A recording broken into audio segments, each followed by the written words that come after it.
माझा एक ट्रकांचा ढाबा होता. रात्री उशिरापर्यंत प्रवासी आणि त्यांच्या गाड्या थांबायच्या. ते जेवण करायचे, पाणी प्यायचे आणि मग पुढच्या प्रवासाला निघून जायचे.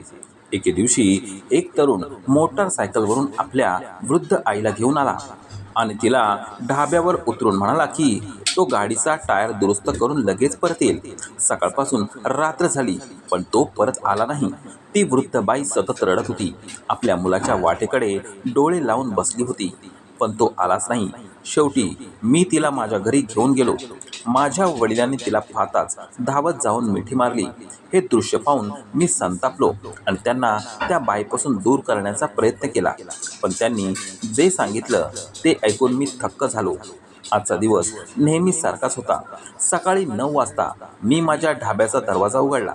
रात्री थांबलेले प्रवासी आत होते आणि नवीन येणाऱ्यांची रांग बाहेर लागली होती. माझा ढाबा मुख्य रस्त्याला लागत होता, त्यामुळे तिथे नेहमीच गर्दी असायची. दरवाजा उघडताच एक गाडी थांबली. त्यातून एक संपूर्ण कुटुंब उतरलं. ते सर्व ढाब्यात आले आणि माझ्या कर्मचाऱ्यांनी त्यांची व्यवस्था केली. आज मी आत जाऊन काउंटरवर बसलो नाही. सकाळपासूनच माझ्या मनात एक विचित्र बेचैनी होती. मी सकाळी खूप रडलो होतो. का रडलो हे मला समजले नव्हते. डोळ्यातून अश्रू थांबत नव्हते, त्यामुळे माझे मन विचित्र अवस्थेत होते. मी काउंटरवर एका विश्वासू कर्मचाऱ्याकडे सोपवले आणि बाहेर बसलो. थोड्याच वेळात एक मोटरसायकल माझ्या जवळ येऊन थांबली. एक तरुण होता. त्याच्या मागे त्याची वृद्ध आई बसली होती. तो काही बोलण्याआधीच तिला माझ्याजवळ बसवत म्हणाला की भाऊसाहेब, मी गाडीचा टायर दुरुस्त करून येतो. माझ्या आईला जरा सांभाळा. हे बोलून तो मोटरसायकल स्टार्ट करून दुसऱ्या दिशेने निघून गेला. मी आश्चर्याने त्याच्या टायरकडे पाहिले. टायरला हवा कमी असल्यासारखे वाटत होते, पण ते पूर्णपणे ठीक दिसत होते. माझ्याकडे अनेक ट्रक होते, त्यामुळे गाड्यांची अवस्था समजण्यास मला चांगलाच अनुभव होता.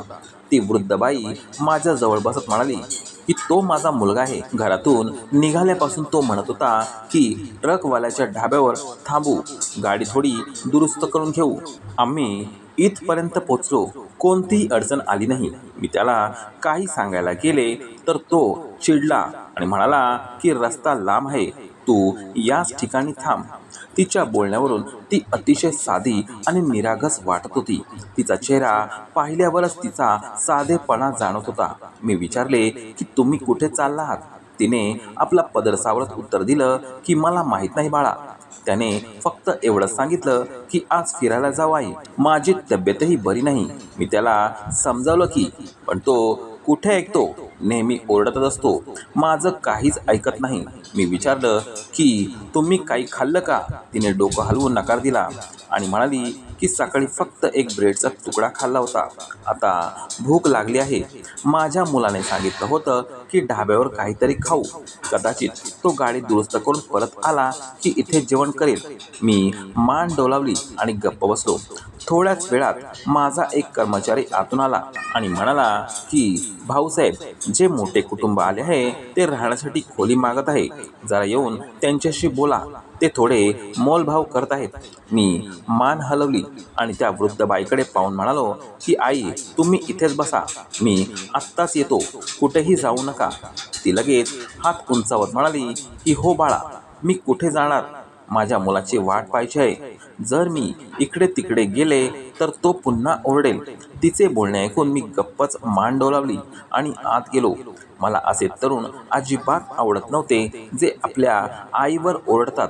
मी स्वतः लहानपणापासून माझी आई गमावली आहे. मला माहीत आहे की आई गमावण्याचं दुःख किती दीर्घ आणि एकटं असतं. आयुष्य किती रिकामं होतं हे मला चांगलंच माहीत आहे. मला कधीच घरचे जेवण नशिबात नव्हते. कदाचित याच कारणामुळे मी हा ढाबा सुरू केला. इथे मी माझ्या आईच्या हातच्या जेवणासारखी आपुलकी देण्याचा प्रयत्न करायचो.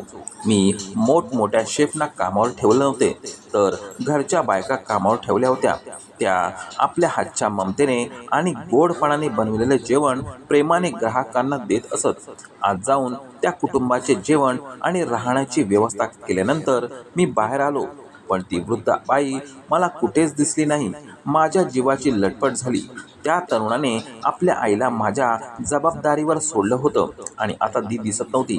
मला पश्चाताप वाटू लागला की काश मी तिला आतच बसवले असते. मी लगेचच आजूबाजूला नजर फिरवली, पण ती कुठेही दिसली नाही. माझे हातपाय थंड पडू लागले.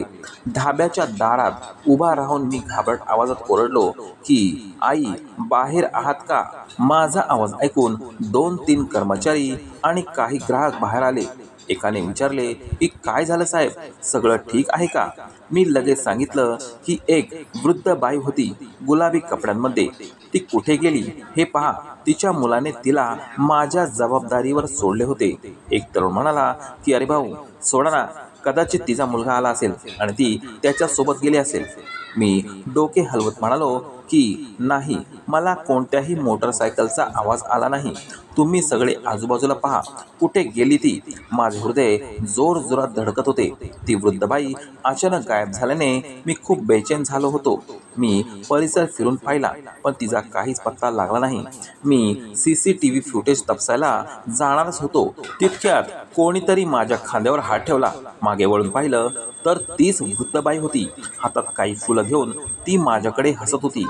ती फुले माझ्याकडे देत म्हणाली की बाळा, तू खूप चांगला आहेस. मी पाहिलंय तू त्या लोकांकडून कमी पैसे घेतलेस. मला खूप आवडलं, म्हणून मी तुझ्यासाठी ही फुले तोडायला गेले होते. ही घे माझ्याकडून छोटीशी भेट. आता मला काहीतरी खायला दे, भूक लागली आहे. माझा मुलगा आला की तो तुला पैसे देईल. मी आश्चर्याने आणि काळजीने म्हणालो की आई, तुम्ही तर हद्दच केली. मी कधीपासून तुम्हाला शोधतोय. मला वाटलं तुम्ही कुठे हरवला आहात. माझे बोलणे पूर्ण होण्याआधीच तिने प्रेमाने माझ्या डोक्यावरून हात फिरवला आणि हसत म्हणाली की अरे बाळा, एवढा घाबरतोस कशाला? मी कुठे दूर गेले होते? मी तर सांगितलं होतं ना की मी कुठेही जाणार नाही. जर गेले तर माझा मुलगा ओरडेल. आता काही खायला दे, मला औषधही घ्यायची आहेत. तिचं बोलणं ऐकून मी तिचा हात धरला आणि तिला आत घेऊन गेलो. तिला एका चांगल्या खुर्चीवर बसवत मी विचारलं की आई, सांगा काय खाल? मी स्वतः आणून देईल. ती लगेच म्हणाली की मला खूप तिखट खाता येत नाही, माझ्या गळ्यात त्रास होतो. काही साधं किंवा गोड आण. मी लगेच विचारलं की तुम्हाला साखरेचा त्रास तर नाही ना? ती हलकीच म्हणाली. ओठांवर बोट ठेवत म्हणाली की थोडासा आहे, पण आता माझा मुलगा इथे नाही, त्याने काय पाहायचंय? तू आण. मी हसत म्हणालो की काही नाही, जर तुम्हाला साखरेचा त्रास आहे तर मी तुम्हाला गोड अजिबात देणार नाही. तुमच्यासाठी मी थोडी खिचडी बनवतो. हे ऐकून तिने तोंड वाकडं करत लगेच म्हणाली की नको नको, खिचडी नको, काही चांगलं आण ज्याने माझा मूड चांगला होईल, पण तिखट कमी असावं. मी तिला लक्षपूर्वक पाहिलं. माहीत नाही कोणत्या कारणाने तिचे शब्द मला परिचित वाटत होते. मी डोके झटकले आणि काउंटरकडे गेलो. मी एका कर्मचाऱ्याला उकडलेले साधे तांदूळ तयार करण्यास सांगितले, जेणेकरून ती वृद्ध बाई आरामात जेवू शकेल. ती अजूनही माझ्याकडेच पाहत होती. मी हलकेच हसताच तिनेही हसत नजर खाली घेतली. तिच्या जवळ बसल्यावर मला एक विचित्र आपुलकी आणि शांतता जाणवत होती, जणू मी तिला यापूर्वी कधी भेटलो आहे. मी भिंतीवरच्या घड्याळाकडे पाहिले. खूप वेळ झाला होता. तिचा मुलगा आता परत यायला हवा होता. माझ्या ढाब्यापासून टायर दुरुस्तीचे दुकान फार दूर नव्हते. मग त्याला इतका वेळ का लागत होता हा विचार मला अस्वस्थ करत होता. मी पुन्हा तिच्या जवळ बसलो आणि विचारलं की तुमच्याकडे मोबाईल आहे का? तिने हाताने नकार दर्शवला आणि मला जवळ बोलावलं. मी थोडा झुकलो तेव्हा ती हळूच म्हणाली की बाळा, मी माझ्या मुलाला सांगितलं होतं की मला मोबाईल घेऊन दे, पण तो ऐकतच नाही. म्हणतो की आई, तुझं वय झालंय, तुला आता याची काही गरज नाही. मी लगेच म्हणालो की या वयात मोबाईल असणं तर अधिक गरजेचं आहे. जर तुम्ही कुठे हरवलात तर काय होईल? ती हळूच म्हणाली की तेच तर झालं होतं. एकदा मी खरंच हरवले होते. खूप खूप कष्टाने घरी पोचले. माझ्या मुलाला तर खबरही नव्हती. तो घरी बसून गाणी ऐकत होता. मी घरी पोचले तेव्हा तो माझ्यावर चिडला आणि म्हणाला की कुठे गेली होतीस? मी म्हणाले की बाळा मला मोबाईल दे, म्हणजे मला काही अडचण येणार नाही. पण तो चिडला आणि म्हणाला की माझ्याकडे एवढे फालतू पैसे नाहीत की तुझ्यावर खर्च करेल. पण तू सांग, त्या दिवशी जर मी लोकांना विचारत विचारत घरी पोचले नसते तर काय झाले असते? कदाचित मी रस्त्यावर भटकत असते किंवा भीक मागत असते. तिचे बोलणे ऐकून मी हळूच मान डोलावली आणि विचारले की तुम्हाला काही अडचण आहे का? पैशांची गरज आहे का? तुमचा मुलगा काय काम करतो? ती हलकेच हसली आणि डोके नकारार्थी हलवत म्हणाली की नाही बाळा, मी घेणार नाही. मी ब्राह्मण कन्या आहे आणि ब्राह्मण लोक पैसे घेत नाही, फक्त देतात. तिच्या बोलण्याने माझे मन हेलावले. मी स्वतः ब्राह्मण होतो. मी कधीच कोणापुढे हात पसरवले नव्हते. उलट नेहमीच दुसऱ्यांना मदत करत आलो होतो. मला माहीतच नव्हते की ब्राह्मण लोक देणारे असतात, घेणारे नाहीत. मी मान डोलावली आणि तिला पाहत म्हणालो की ठीक आहे आई, मी आता जेवण पाठवतो.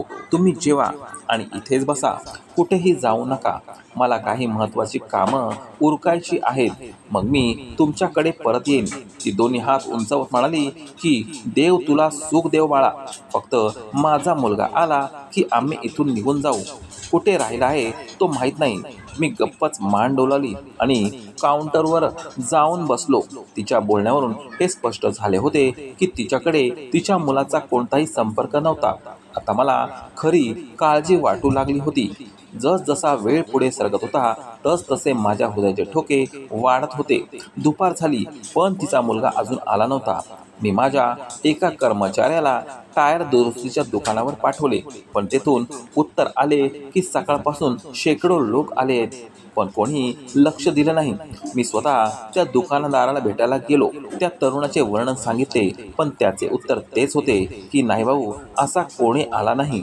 आता मला खरंच घबराहट वाटू लागली होती. तो तरुण नक्की कुठे गेला होता? मी परत ढाब्यावर आलो तेव्हा ती वृद्ध बाई दरवाजाजवळ उभी होती. तिच्या चेहऱ्यावरची अस्वस्थता सांगत होती की आता तिची बेचैनी वाढली होती. मला पाहताच ती धावत आली आणि विचारू लागली की बाळा काय झालं? माझ्या मुलाचा काही पत्ता लागला का? मी तिच्या खांद्यावर हात ठेवत म्हणालो की आई, आत या, बाहेर खूप ऊन आहे. कदाचित तो थोडा पुढे गेला असेल, त्याच्या गाडीत काही मोठी अडचण आली असेल. ती म्हणाली की नाही बाळा, एवढी मोठी गोष्ट नव्हती. तो फक्त टायरात हवा भरण्याची आणि काही छोटी कामं करण्याची बोलत होता. यात एवढा वेळ लागत नाही. तिच्या आवाजातील वाढती काळजी पाहून माझी ही बेचैनी वाढत होती.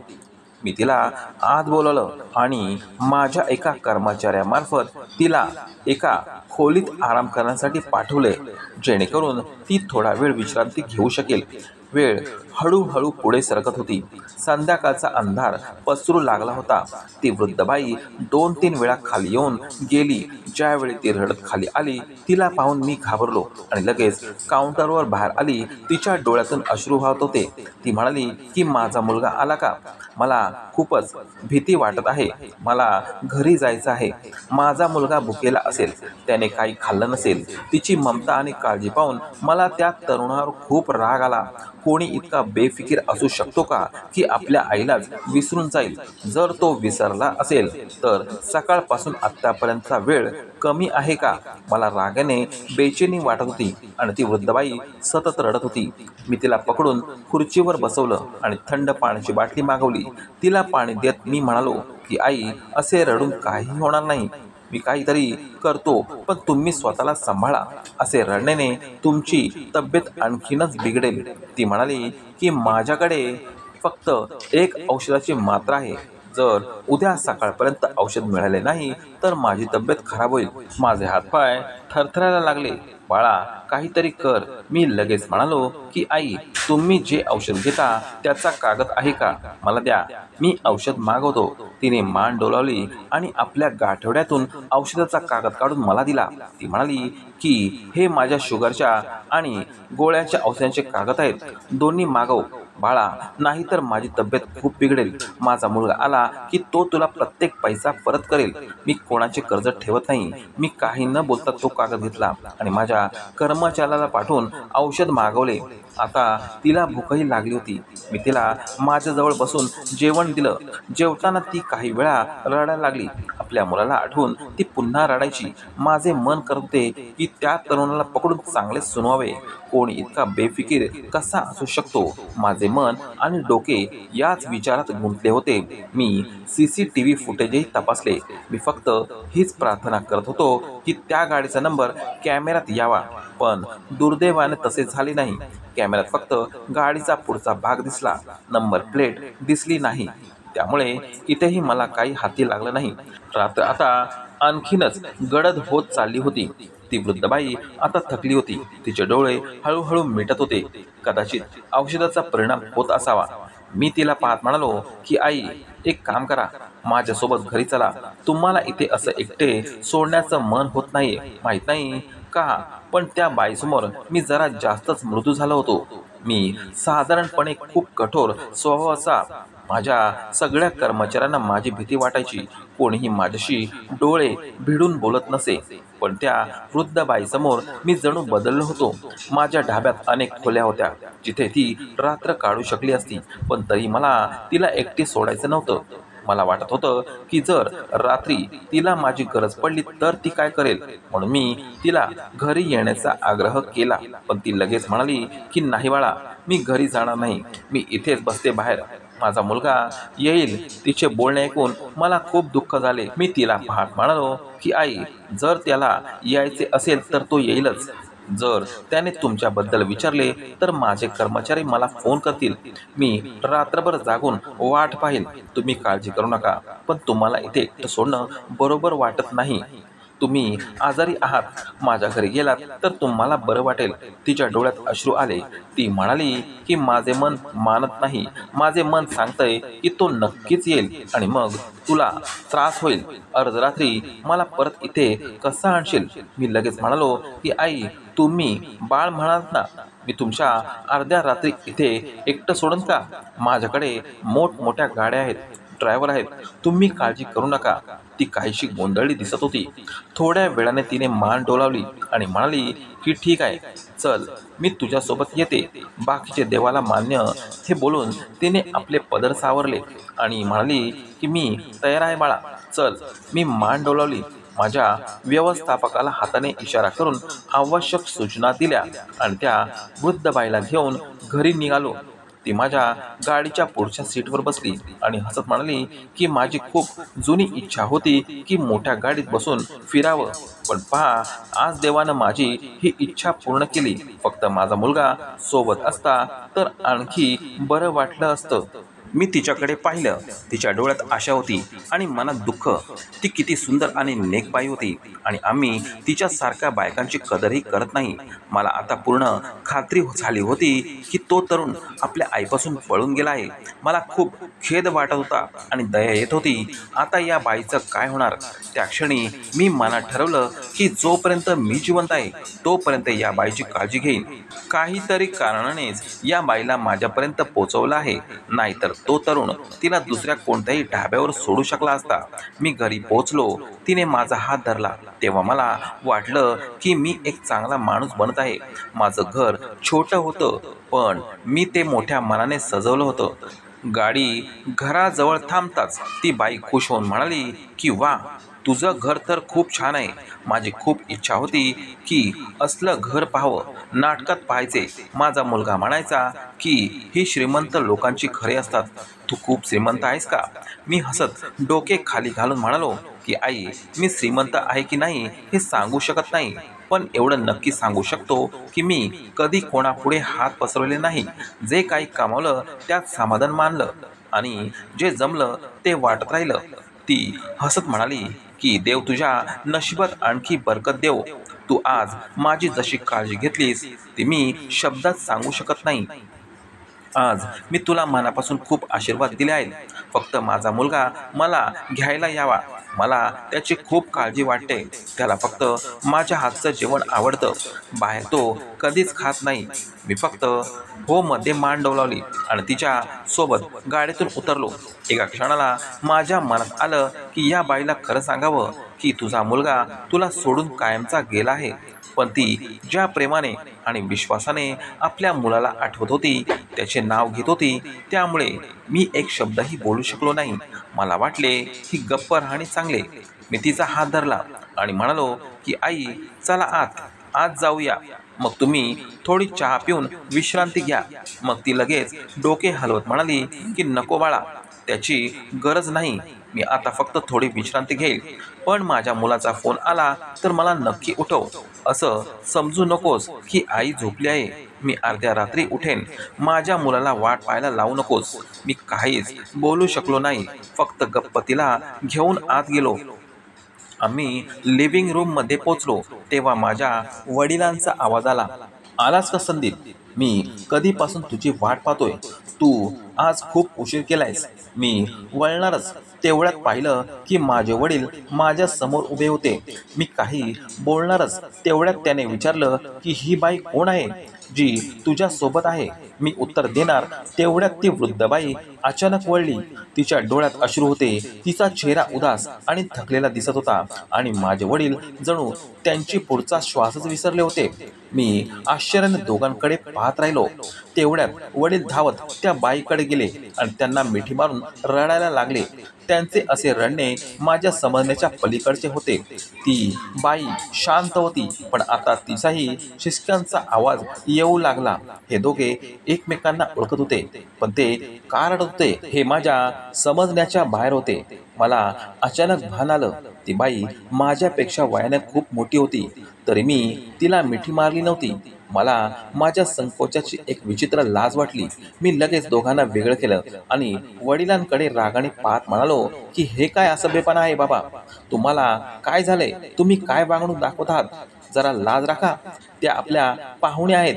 माझे बोलणे ऐकून वडील म्हणाले या पाहुणे नाहीत, या आपल्या घरचा भाग आहे. मग ते त्या बाईला म्हणाले की तू कुठे गेली होतीस? तुला माहित आहे का की मी तुला कुठे कुठे शोधलं?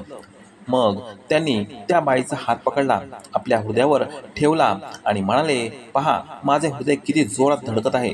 मी लगेच वडिलांना बाजूला ढकलत म्हणालो की तुम्ही काय बोलत आहात?